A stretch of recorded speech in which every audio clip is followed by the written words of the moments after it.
Nous allons vous présenter la fabrication d'une crème cosmétique purifiante Acupea FA24. La crème cosmétique est un produit issu des formes pâteuses qui est utilisé par voie cutanée. L'étape importante est la réalisation d'une émulsion.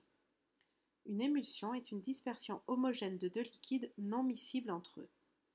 Voici l'exemple d'une émulsion L dans H. Des gouttes lipophiles sont mélangées dans une phase hydrophile. Le plus important va être de stabiliser cette émulsion. Tout d'abord, nous allons définir le rôle des différentes matières premières. L'alcool cétylique est une graisse solide qui va composer la phase huileuse ou lipophile avec l'huile de paraffine. La phase hydrophobe ou aqueuse est composée d'eau purifiée.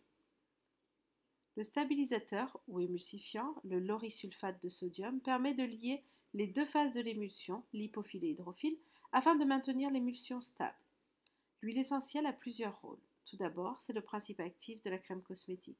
Il joue aussi le rôle d'antiseptique. Pour rappel, un antiseptique est un antimicrobien à usage corporel. Il tue ou inhibe la croissance des micro-organismes, par exemple bactéries, champignons, virus.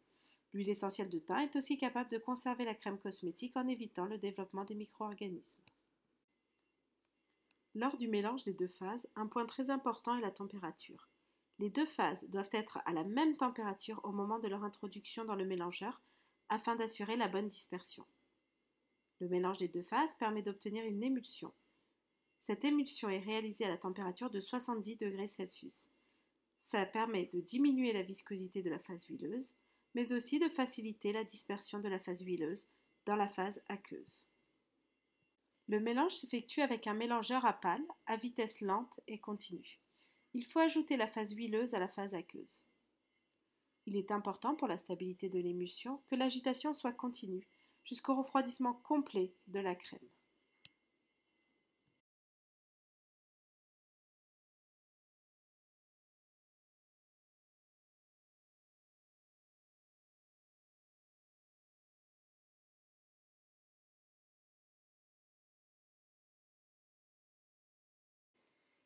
Le conditionnement s'effectue sur une balance afin de contrôler le poids du produit fini mis dans le pot. Il sera nécessaire de tarer le pot seul, puis d'introduire la crème dans le pot en contrôlant le poids. Ici 50 g, plus ou moins 5%.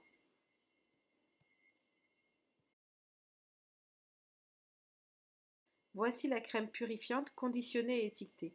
Bonne fabrication!